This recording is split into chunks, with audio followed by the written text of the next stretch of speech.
The 1 million chicken. Yeah, the 1 million chicken. Oh. Wait, you can just tell us now.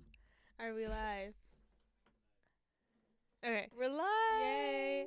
Okay. Hey everyone. My name is Ellie. My name is Tara, and this is The 180 podcast. No, it's good. It's good, Tara. You're doing great. Thank you. So welcome back, everyone. If you haven't already, you should definitely go check out our website, which is 180shift.org. And then also all of our platforms online. So that would be 180shift on like anything that you can think of. Instagram, even Facebook. Yes, even Facebook. We have around there. And then we've got, of course, X, also known as Twitter. And then everything else. Yeah. So That's fun. awesome. Great to see everybody come For back. those shout outs. That's great. How are you doing, Tara? Besides fixing cameras. Oh, I've been moving, and that's been interesting. I've been unpacking, getting settled in my new house. I'm very happy with it, though. So how are you doing? I'm doing good. I've been just doing a lot of testing and things like that. I don't know why I have to go into programs outside of school that even test me more.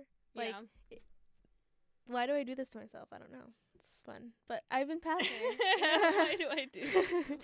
It's extra homework, guys. What is in the test? What's in the test that you're taking? Like, there's one that I took. It's like on aerospace, which Wow. it sucks because I don't understand what I'm reading. Oh. Like, I understand some things in aerospace, but not everything. So it's like, yeah. it gets confusing to me. But as long as I pass. Are you doing this for college? No. Just doing this for randomness? For fun? Sort of.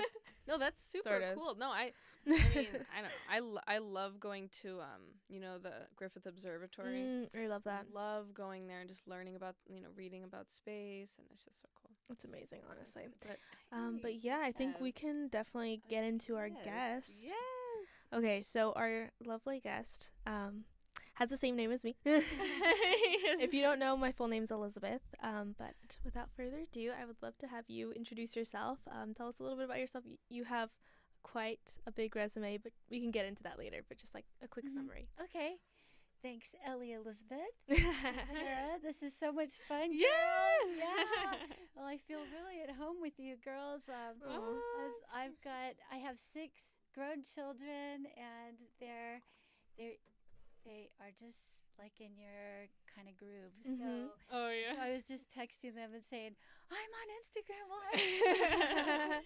They help me with the social media. Oh, that's good. That's so cool. Yeah. So my husband Ron, he's out there. We've been married 34 years, and we have the 6 children and 3 grandchildren.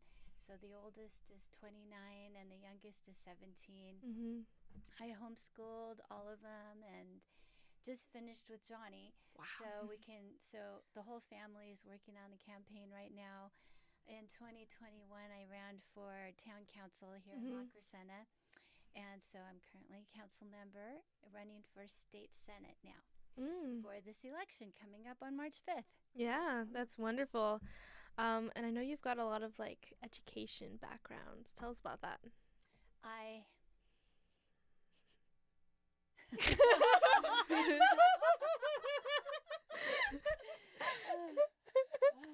That's right. Right here? Yeah, wait. Okay, wait. Yeah, wait. Oh, no, it's fine. It's just curly. That's fine. Oh, my goodness. Oh, no. Someone's getting fired. No, I'm just kidding. Okay. That's why I was saying I was late because I had to redo my hair. Oh, Nobody knows what's happening. That's watching the live stream. No, we just had some feedback from some people in the background. But yeah, we were just mentioning your educational, expertise. Yeah. Yeah, that's amazing. So you've homeschooled, a lot. That's amazing, though. Yeah, 'Cause honestly. How many kids are there in your family? So I have 4 younger siblings, so that's 5 of us, and we've been doing, homeschooling since I was in 3rd grade, which is a little while from now. I don't know. So how many you went years. to school up until then? Yeah, I did go to public school up until 3rd grade, and that's when I switched over to homeschooling, which is it's fun. Yeah. Yeah, you like it? You Yeah, like I it. mean, You've talked to I Paul like about it. yeah. Yeah, we've talked about it a couple times, but yeah, I Yeah. do like it. I mean, it's different from regular school, but I mean, Yeah. It's pretty fun, I think. Well, did any of your children attend school, or was it homeschool all the way, everyone? I decided way before I even met my husband in college that I would want to homeschool. As I went through all public school myself, and 4 years university, 2 years graduate school, and then later master's, PhD degree. But I knew I could do it better because you spend so much time in the classroom, just doing busy work because people can't all go at the same pace. That's right. And when there's a lot of classroom management problems, it's just a lot of time that isn't well spent. So something like government. Now, oftentimes, people do say, like, well, parents aren't, like, they don't have the educational background, but I know that I was doing some research on you, and you do have quite a few degrees. Can you just, like, run over them, what you studied? Yeah. I got my bachelor's degree in linguistics, and that was at UCLA, and then I got a 2-year master degree in applied linguistics with a certificate to teach English as a second language. So I taught at Glendale College, Valley College, and UCLA during the summers. Wow. Yeah, and then while I was homeschooling, the kids were older. I started doing a doctorate in Christian ministry. Wow. Applied theology. That's honestly crazy. But you're doing both homeschooling and doing your getting ready to do your doctorate. Like, that's Wonder Woman. crazy. How did you find the time to do both? It's all multitasking, you know. And the way that started, I wasn't really planning to do it, but we've always done Christian ministry and volunteerism and humanitarian work, you know, and our vacations around the world. And so I just always want to keep learning. And I think that's something about why homeschooling was fun too, because I wanted to learn all those things I didn't learn at public school while I was teaching my kids. So yeah, it's just multitasking. And one of my techniques on homeschooling was teaching the kids to be independent. So they know what they're supposed to do, and they learn responsibility to do it. So I can do my thing too, and we can kind of all do our own thing together. And so I was able to get through it. But I remember being at Trader Joe's here in Montrose, and the boys were pushing those little miniature shopping carts, and the dean of the school was shopping in the frozen aisle with us. And he looked at me and he says, "Would you be interested in working at the school in the afternoons in exchange for tuition?" And so, you know, that really opened up the opportunity. Otherwise, I wasn't really thinking about going and actually getting another degree. I could just, you know, I could do it without having a degree, but it really does seem to help now that people want to know what I do. That's true. Now, what type of homeschool program do you do? I built my own curriculum, and we really enjoyed using what I call living books. It's a Charlotte Mason idea. Yep. So rather than textbooks and workbooks, you read whole books where you feel like you know the scientist, or you know the person in literature, and it engages the whole person as you read, so you actually remember more. That's amazing. Yeah, I have heard of Charlotte Mason, so that's pretty cool. Yeah. So it's our first time streaming on Instagram live. Well, and we have 4 people right now just watching. I want to know, do you guys have any questions about homeschooling that you can just comment below? Just, you know, to get them in on the conversation. Yeah. Anyway, that's good. No, it's good. It's good. So how did your husband take homeschooling? Did he I'm sure he was very supportive. I mean, to be able to do all that, but how is he helping you, or were you just doing this by yourself? Well, he is a good balance because I was the linguistics major and he's the math major, but he was also the main income, and so he is pretty busy. Yeah. And so in the evening when he got home, the kids just want to play with him. So he didn't really do a lot of the teaching, but we had when he had days off and weekends, and sometimes he'd have certain times of our lives he would have every other Friday off. And so then we could do family days, and those would be like, those would count as field trips. Yeah. Those would be fun, I'm sure. Now, let's see. So, homeschool, what were some of the challenges that you personally faced when teaching and just homeschooling your kids? Yeah. Well, the multitasking and the time management. Yeah, that's always something you got to grow in. Yes. I think I had imagined that we would have more of a structure through the day, and I could do a lot more of the actual teaching. But while I was pregnant and nursing and a lot feeling not so good Amazing, physically, yeah. and being up all night with babies, not so much there mentally either all the time. That was a challenge because I couldn't do all the learning with them that I wanted to. But they all graduated early, went to 4-year colleges, so some of them are still in the process. So I was like, whew, thank you, Lord. Yeah, I mean, filled in the gaps. Yeah, and especially to be able to do what you wanted to do and also become like this superstar, right? You taught them to be independent, which is amazing because that's such an important piece that you learn in homeschooling. But one thing that I hear from people all the time is, people always ask my mom, well, aren't you afraid of them becoming antisocial or missing out on everything? So what would your response be to them? Well, we have a big enough family so that they learn a lot of social skills with each other. But we had, if you think about traditional school, you're with your peers all the time of the same age. Yeah. And you're restricted in how much you can actually have fun with them during school. It's like you just live for recess, right?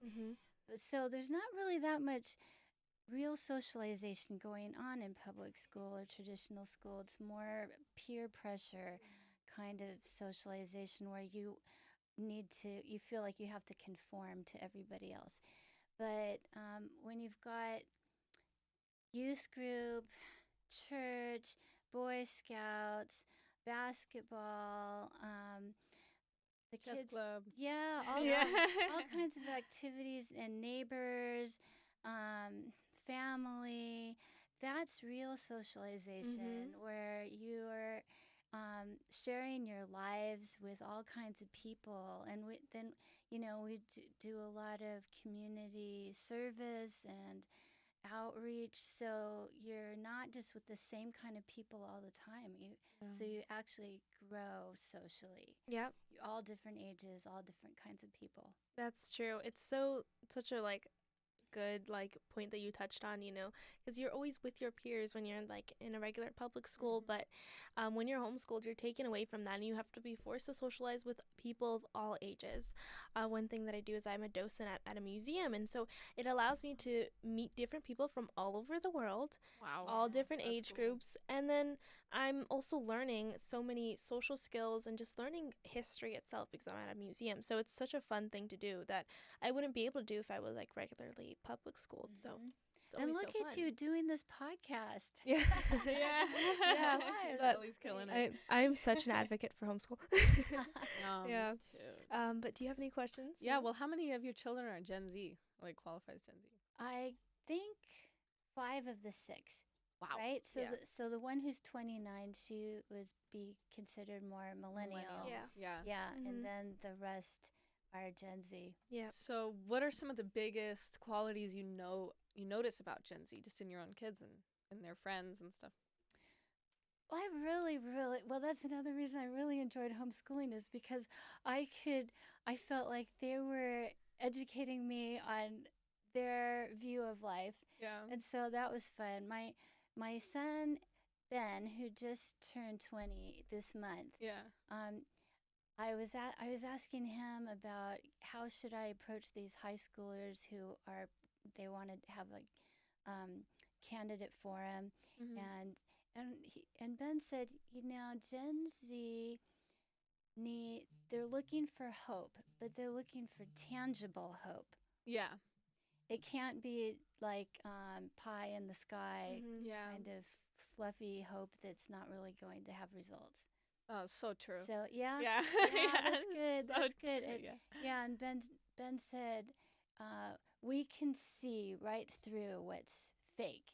Yeah. And really want authentic. Yeah, it's so true. Hey, you have a comment. Ellie says, what are your top 3 priorities for Gen Z single adults? Actually, you know what? That question might be for you. Yeah, that is, Yeah. that is for you. Yeah. So, what are your top 3 priorities for Gen Z single adults? Some things that That's you pretty would, much everyone under 26, right? 26 and under. yeah. Yeah. Some advice for Good them, maybe some question, things that they yeah. should prioritize. Yeah. So, well, okay. I'm used to answering that question in the what are your top 3 political priorities? But is this?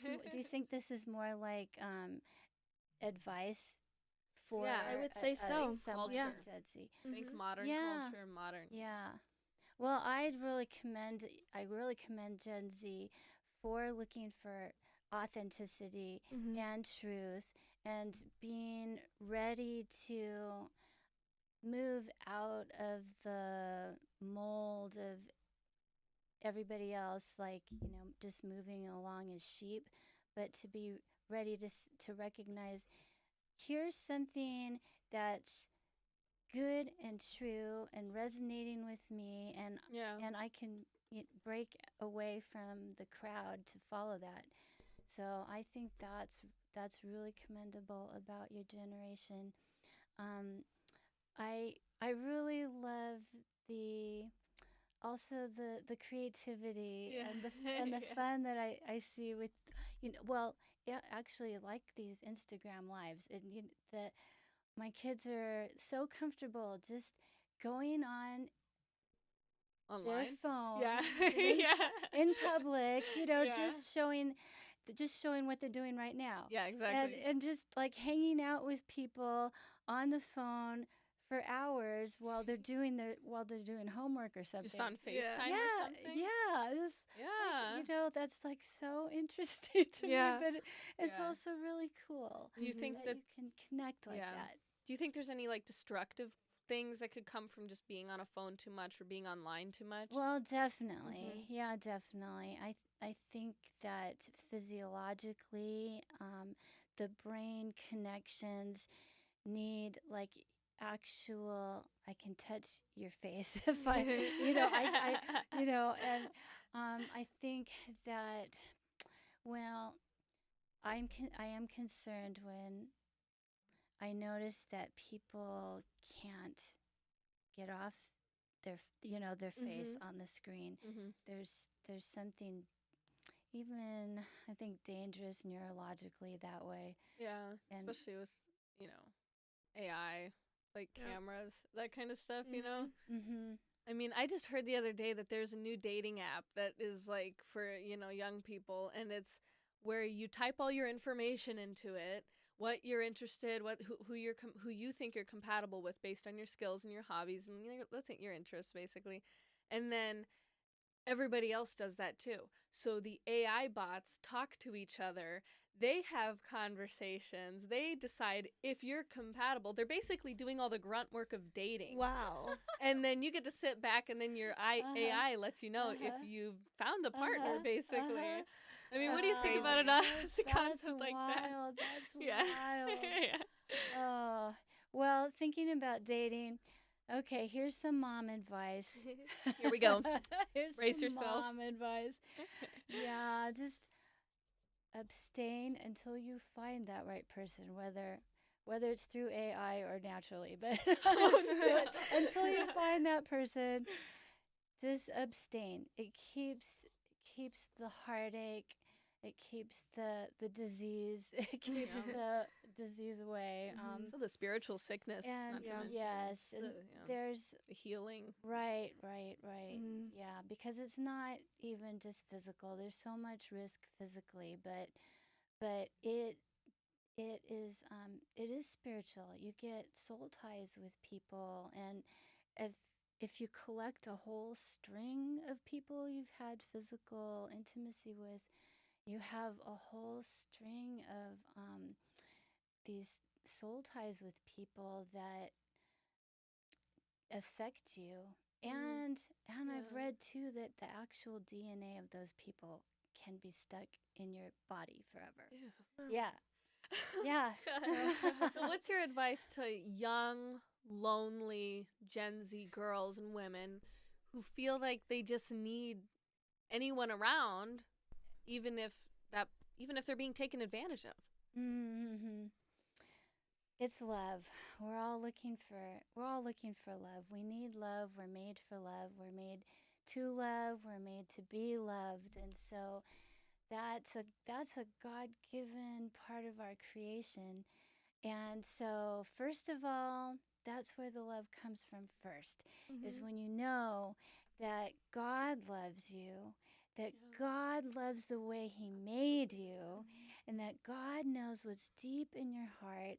God knows how you think. God knows how you feel. God cares, and you can receive that kind of love from your Creator, Heavenly Father. It will give you an anchor, a foundation, a strength, or a plumb line, so that you're not taken this way and that way, and afraid of this and afraid of that, and tempted by this and tempted by that. So first, know how much God loves you, and then appreciate those human beings that already love you. Your parents, your siblings, your friends. Cultivate that.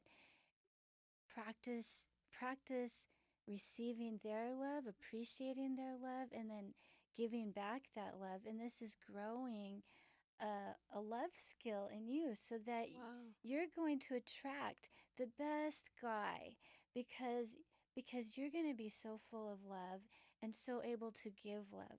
Because when we think of love, it's not just what you can get for yourself to make yourself feel better, right? But it's what you can give to others, emotionally, tangibly, with kindness, and those things, that as you practice loving all kinds of people without another motive of what you can get from them, but just what you can give to them of yourself, you become that person that's going to attract the kind of man that you really want.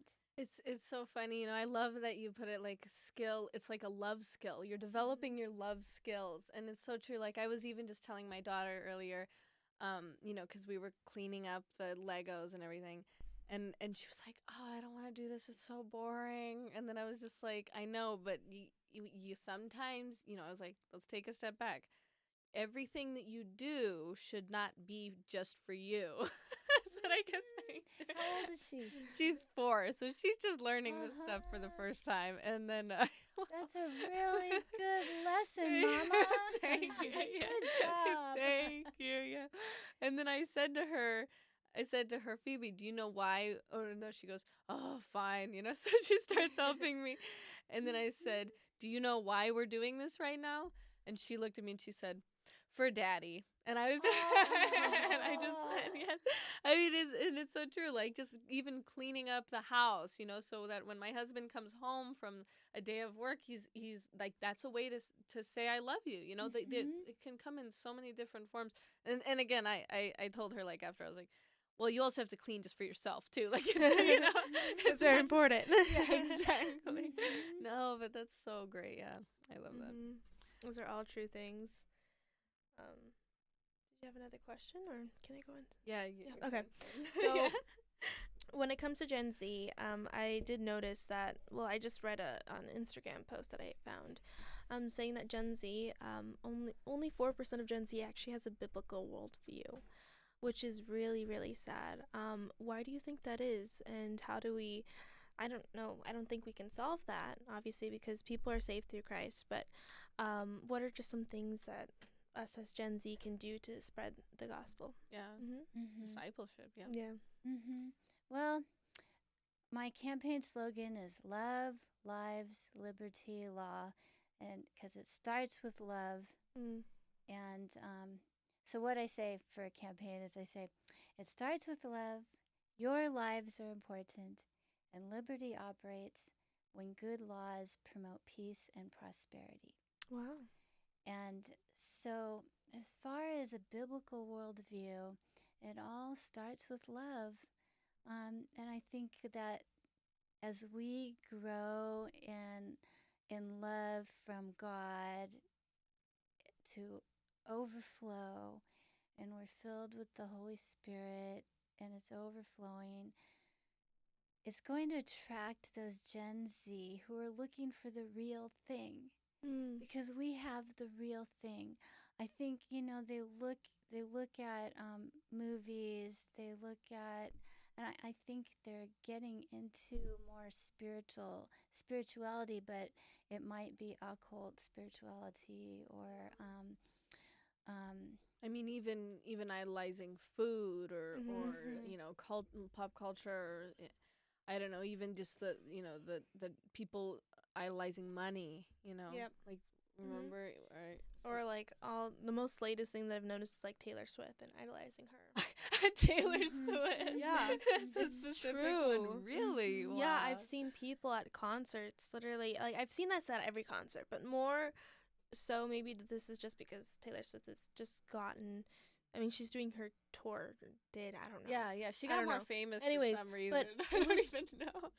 I don't even know why. I can go to a whole entire side like rabbit hole right now with Taylor Swift, but no, it's crazy because how do you get so many fans to love you so much that it's like it's huge. Her following is insanely huge. Well, she's been around her whole life. Yeah. Isn't that crazy? Crazy. Yeah. Anyway, that was just when the crazy just sidetrack. I don't remember how old Taylor Swift would have been at the time, but she was young, and Justin Bieber was I remember and it was before his voice changed. And so my kids would be playing music of Taylor Swift and Justin Bieber and other things, and I'd always be like, is that Justin or Taylor? So they're always laughing at me at the time. I couldn't tell the difference. That's so funny. That is actually really, really funny. It's kind of a roast But on Justin Bieber. The people, your generation's looking for the real thing. And you young ladies, you have the real thing. And it's love, it's joy, it's peace. And it's sharing truth. So it's just sharing truth that relates to everyday life, and that's what you ladies are doing. Because there's a lot of deception out there. I was telling a Chinese live show on Sunday night that there's a deception going on in the schools, telling the children that if you're not happy as a boy, you could be something else and that'll make you happy, another gender. Or take these hormones and surgeries, and if you're a girl and you're not happy, well, maybe you need to change your gender and take hormones and have surgeries, and that'll make you happy. But that's a lie. That brings on more suicidal tendencies, not more happiness. And those are the very practical realities that come from a worldview that's not Yeah. Yeah. based in. Because what are they ultimately looking for when a child is not happy? If a Mm-hmm. child is feeling these kind of, like say they're being sent to counseling and all this stuff, and I mean, what do they need? What does like a 9-year-old boy need if they are feeling Mm-hmm. depressed or confused? Yeah, well, he needs the love of God, and to know that God loves you and God made you the way you are, and God has a great plan for your future as a man. And this is where the family structure of father and mother is so important, and that's my prayer for Gen Z, is that your generation will be able to have families of, like your family, Tara, father, mother. And so, do you have a son? I do. Yeah. Yeah. So, your son, you affirm that you are a boy, you are my son. Yeah. And he knows that he will grow up to be like daddy. Yeah. And daddy is the role model for your son to be a man. And that gives him stability and security to know who he is and and what he is growing up to be. Yeah. It's clarity. It's really giving a child clarity. And that's the role of parents. It's um it's the proverb says, teach a child the way he should go, and in the end he will not depart from it. But he needs to be taught. Yeah. We children are not to just be left and neglected on a table to their own devices, right? They need parents not only to feed them and diaper them, but even more importantly is to train their spirit and train their mind and train their emotions. And as you were teaching your daughter to clean up, it's training your will, Yeah. that you can choose Building to character. do what is right. You can choose to love someone else by service.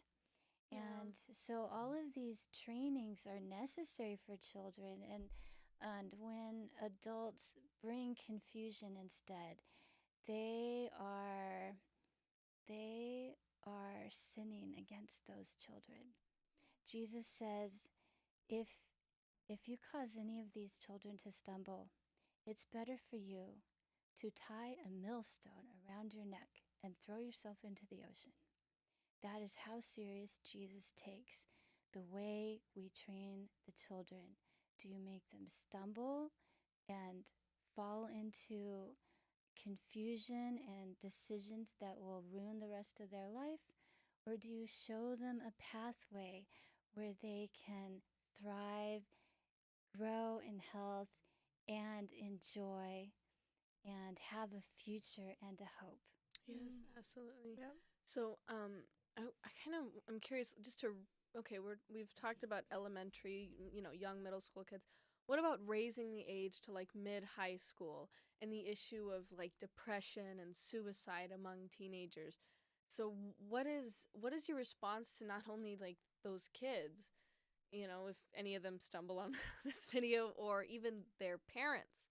There's two different perspectives happening there: how to handle the child and how to handle the young adult, really, and how to handle the depression, how to handle the loneliness, the suicidal thoughts. So what would your response be for them?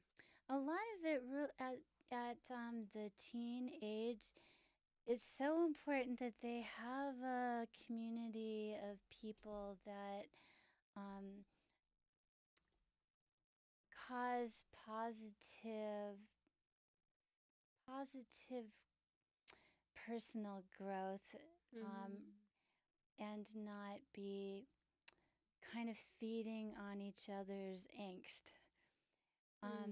And that is a challenge for parents to find that kind of a circle of friends for their children, and for the children to have the courage to go find those kind of people and say, no, this person's bringing me down. This person's making me feel more depressed, and say, no, I need to go find people who uh, bring joy, mutual joy, back and forth in these friendships. Yeah. And there's always prayer. God knows what we need, and you ask Him and say, God, I need a friend. I need a real friend. I need a friend. I mean, I do this for myself. I say, Lord, I just really need a friend today. I need somebody who will be cheerful. I need to be with someone cheerful today. Yeah. And God will answer that prayer and bring someone like that. Sometimes it's just random. Sometimes I just, like, I'm working out in my front yard because my brain is too tired. I have to shut off and just like play in the dirt, Yeah. planting things. And someone walks by, and I just say, "Hey, hello, how are you today?" Yeah. And we strike up a conversation, and so God will bring those people in certain ways. But I think dealing with depression, it really is a matter of other people being around you who have joy and who enjoy you. And also, just from what you're saying, it sounds also there has to be a decision in there somewhere of, Mm-hmm. okay, if this isn't working, I have to get up. I might have to be uncomfortable, because sometimes leaving a friend group is uncomfortable. Yeah. And it's painful sometimes. And it's also where we were talking about too much screen time. Yeah. Yeah, it's a decision, it's a choice of the will, and it's a discipline of the mind to turn it off or put it away and go find a friend. Yeah. A real friend, not a robot. A real one. Yeah. Real Not a hologram, okay? No holograms. Uh-huh. Yeah, Yeah. and I might say, you can always try a church, Yeah. because So true, you yeah. know, it's their mission to go love people. And Mhm. and if you can try multiple churches too, Mhm, because you know right. you hear stories of, I tried church, and it's like, well, Yeah. you could go to 5. I Mhm. bet you'll find one if you go to 5 and really give them a Uh-huh. chance, you know, Mhm. because it's just different. People get along Yeah. with different And that was the Yeah. problem with COVID and the depression Yeah. problem, because people were alone too much. Mm. They Mhm. got on their screens, but they were still alone. Yeah. And churches were closed, schools were going outside. closed. Yeah. I mean, my own youngest son during COVID, he really struggled. Yeah. Yeah. Now, talking about that, the churches being closed during COVID did so much harm. And when things like COVID, right, or more like I don't know, the plagues went around back in the day. All these sicknesses went around. The churches were always open for people, and that's because people needed that spiritual help. That's because that's when the time when people are searching for something, because death, I feel like people realize death is a thing. You get reminded of it once in a while. But for it to be closed for such a long time, it did so much damage to people. Yes. Do you think that it was I mean, we're talking about the damage to it, but do you think that there was any actual right that the state had to close down the churches the way it did?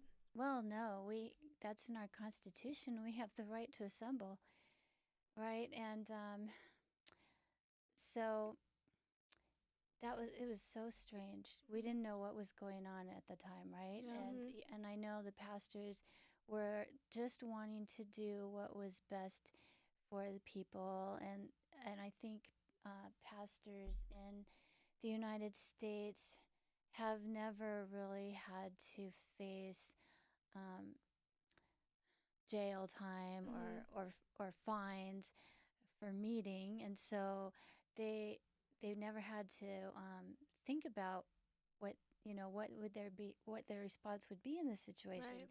So I sympathize with them, but I and then I think that after 2 weeks or so, some of them started saying, Yeah. wait a minute. Yeah. How long is this going to go on? Right. And why is the government saying they're going to punish us for meeting? Yeah. So that was, I think we learned a lot. Yes. And Yeah. God turns everything for good, and some of that good is just to teach us more wisdom. Yeah. Mm-hmm. Oh, absolutely. So just in your future, like, upcoming, just you're running for state senate and stuff. So what are some of the things that you like bring to the table? Just your values really in approaching this new journey that you're taking on. Well, as a mother of 6 children, grandmother of 3, a lot of what I know I can bring is to represent families. And we just need some common sense on what everyday families like ours need. We need water, for one thing, right? We need water, we need food, we need gasoline in our cars to drive to work and get back. We need roads that function so we can drive to work and get back. Yeah. We need job opportunities so we can have the income to pay for our rent or our mortgage. We need the housing prices and housing availability so that young Gen Z can enjoy California and not have to move to Texas, Florida, Alabama, wherever it's less expensive to live. Yeah.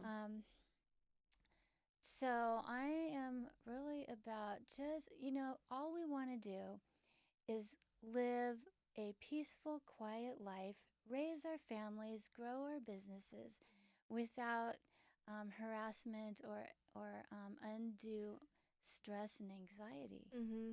Yeah.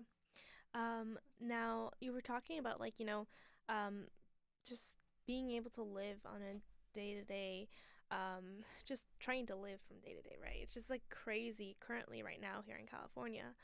I mean, the prices of everything have gone up nationwide, but I think like places like California or New York, it's extremely high. Now what hope could we have of even staying here in California? Like why maybe drive at the point of why Gen Z should even care about voting. Well, things can be done. I mean, we've only 4 years ago we had the lowest gas prices we've had, right? That was like just $2 or something here in California. Wow. Because we were an energy independent country just 4 years ago. So as things have gone more expensive, it can go back if policy management turns around to have less. Well, if we could get back to being energy independent, then our energy will be cost less. So there is hope because it was only 4 years ago that life was better in California. It was just a short 4 Yes, years ago. yes. So we can vote in people that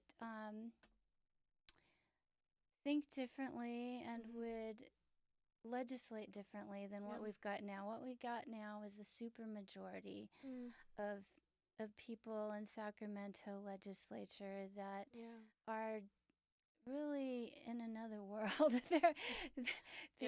Because they continue to make policy that's taking our state the wrong direction. We have a $73 billion deficit now.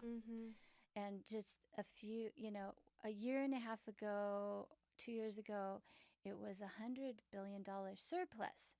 So it went from $100 billion surplus to now $73 billion deficit. And so that was fast. And that's because there's a super majority in Sacramento that just keep going the wrong direction faster and faster. And there's not enough of people like me that would say, "Hey, we got to put the brakes on this."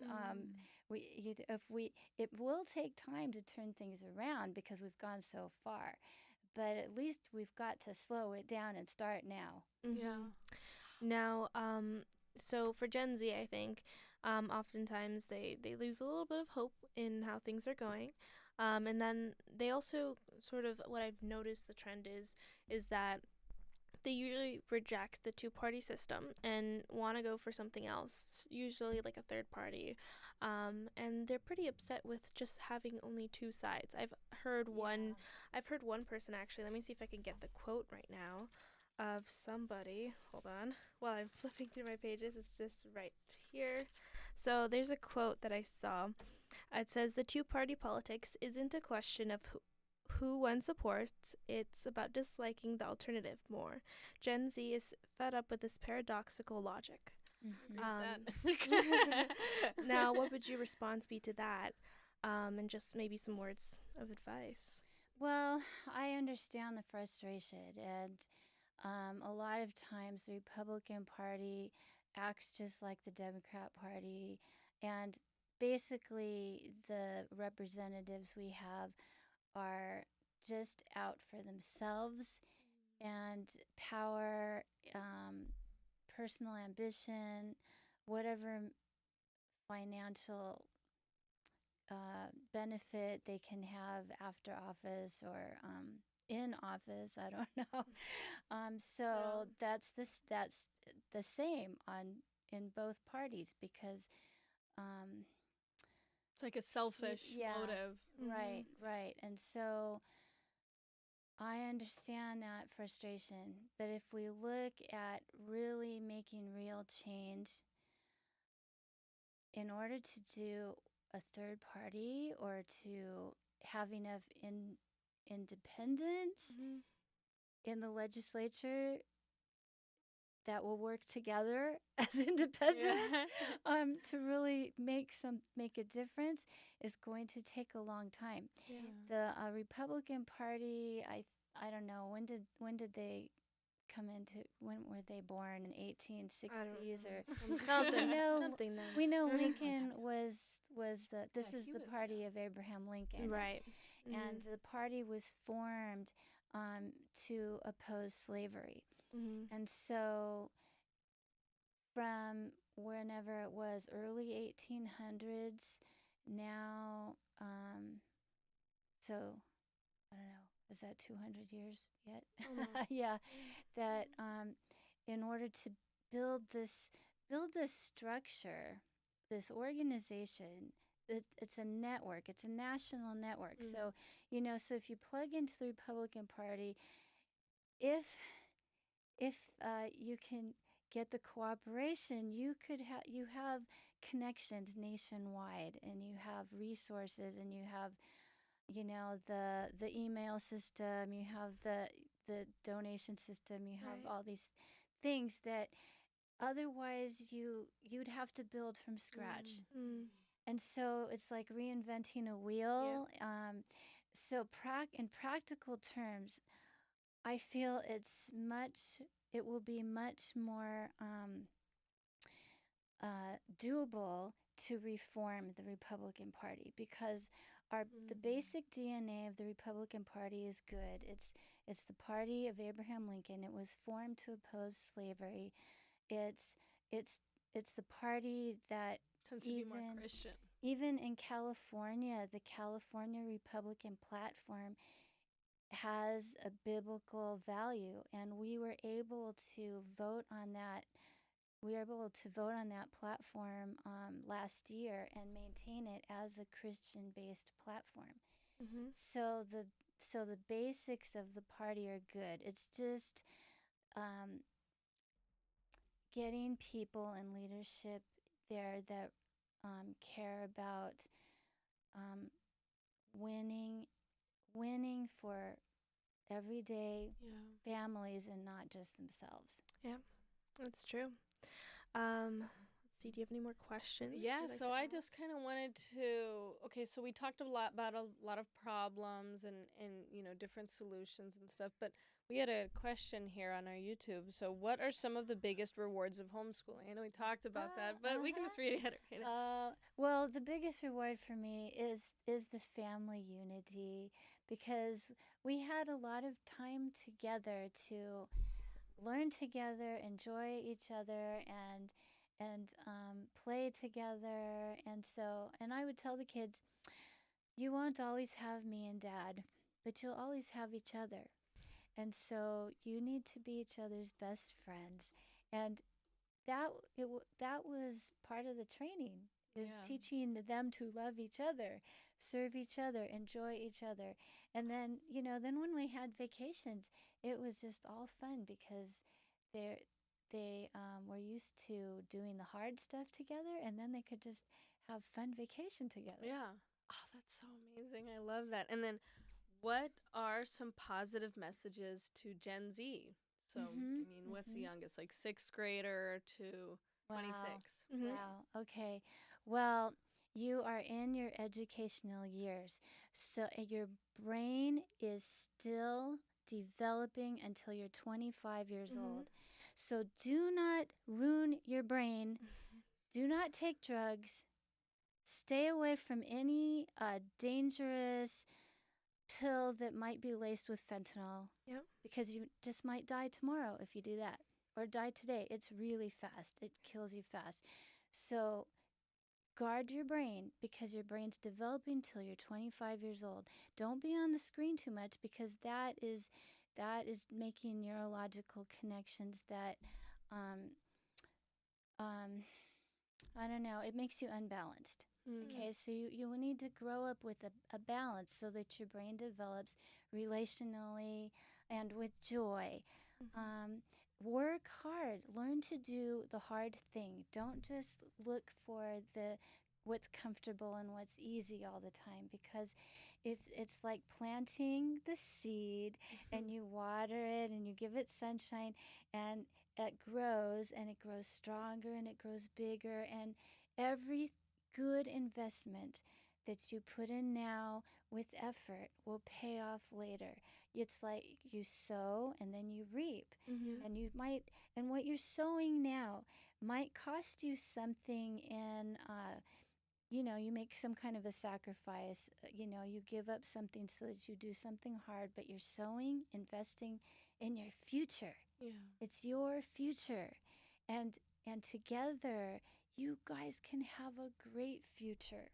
You find those people that you can do good things together, and make a pact. Say, hey, we're going to take an hour every day where we're not on our devices, and we're doing something else to invest in ourselves. And then you get together, you share it, you talk about it, and you go, yeah, and you can help each other move on. I just came up with that right now. Yeah, that was pretty good. That was though. amazing. I like that. Honestly. Yeah. That was very inspirational. And I do have another question. So, so you are technically okay. So, So you are Asian, right? Of Asian descent. Chinese. Chinese. Okay. 5 generations, born in California. Yeah, that's great. But I just want to know. So, how have you faced any either stereotypes or just things that you may have faced, whether it was during your race or anything like that? Oh, yes. I grew up in Glendale. Pretty much the only Asian I ever saw. I didn't know that I was different until I went to school. But you learn from those things, right? And I think that and in politics, I'm learning a lot too, that you can't go into a situation being in what psychologists sometimes call enemy mode, where you go in feeling like these people are the enemy, because that you're putting up a wall in yourself, and it can trigger them to put up a wall, and then you're not going to find love, and everything starts with love, right? So I think I get questions about hate crimes, and Yeah. there are laws, Mhm. good laws already, and they need to be enforced and enforced equally. And but really, you can't legislate love. Yeah. You just have to practice it, and it's contagious. Yeah, You know. that's true. And I So think we true. do have Yes. another question. Yes. So, how do you find good friends in California? Mm-hmm. Well, go knock on doors. When I when I ran for town council, I found a lot of great neighbors knocking on doors. Some people were like, "Go away," they wouldn't open the door at all. But the ones who did, they're my neighbors and my friends forever. So So, were you campaigning, or did you just go knocking on doors? yeah, I was campaigning. So you had a but okay. I found friends that way. That's awesome. But I mean, just to expand So- on that too. Yeah. I mean, what's the basic thing of that is leave your comfort zone, find a Right. hobby. Right. If there's something you Yeah. kind of like, whether it be a sport or like a class or just Yeah. anything you can do, even just there's free activities, Mhm. college course, even if it's a casual college course. Yeah, my daughter loves line dancing. And Wow. and so I've only gone once with her, but there's a lot of fun people having fun together. Yeah. Yep. You got to have some wisdom discernment, but Yeah. you have to take a risk, Yeah. right? Yeah. You've got to reach out. Yeah. Yeah. You're and- not going to find many Um, new friends sitting on your No, couch. and So- you know what? I always struggled with finding friends when I was younger because I was very introverted. I didn't want to talk to anybody, and even when people would ask me, "Hey, do you want to go play tag?" I'm like, "No, I'll just sit here." And so I was like, "Wait, no, I was just pushing friends away." But I found a lot of my friends through church, and just a lot of great people who just pushed me up and were so loving. yeah. And another way is I that. found people who are friends is either going to rallies, right? Going to places where we both yeah. have values that are the same. So another thing like church rallies, just fun things that we do together that I know they have the same values as me, or at least we have a few things in common, and that definitely does help for starting conversations. Oh, yeah. Helps so much. And service. Mm-hmm. When you serve, so if so I did when I was young, and my kids do, they serve the children at church. Yep. And then you make friends with the other people who are serving. Yep. And then those are the kind of people you really want as friends. Yeah. Oh, that's amazing. Yeah. Wow. Yeah, and then another thing I want to say is Oh, yeah. no, it's pretty. All those things are amazing, and then another thing is doing volunteer, like you just said, both in and out of church is so good, That's so true. so good. Yeah. Mhm. Oh my gosh, Amazing. You could Yeah. volunteer at an animal shelter. No, You it's could so volunteer many at a homeless things. shelter. You could Yeah, volunteer. there's food banks. International Yeah. food stuff. Yeah. Yep. Yeah. There's so many different ways to find friends, guys. But Don't, yeah, don't that's give awesome. up. It's so Don't good. give up. Don't sit on your couch and go, oh, it's impossible. No. Get up. The hard, as my husband always says, the hardest part is the first step off out of your bed, off the couch, Mm-hmm. into the day. The hardest step is the first step. Yeah, I've got so many stories if we had more time. If we of did, yeah. Just, taking cookies to, Mhm. to somebody or Yeah. Yeah, That's just being that's kind to amazing. people Yeah, is- kindness. right. Yeah, kindness. Yeah. And I love that thing of don't put those walls up. Those walls. Sometimes I'll even subconsciously go somewhere, I'll have that wall up, and it's like, no. Let the wall down. God is with you. Right. Yes. I mean, you have to try and strive to be like Jesus. Mhm. Jesus didn't go around with a Yeah. wall. Walls up when he would Yep. disciple about God. Now I do know that we're running out of time. Unfortunately, I are would running love out of to time, continue this conversation, but why don't you tell everybody where they could find you if they'd want to right, thanks. connect with you or just follow your campaign? Yeah, the website is Elizabeth 4, the number 4, Senate 24.com. Elizabeth4Senate24.com.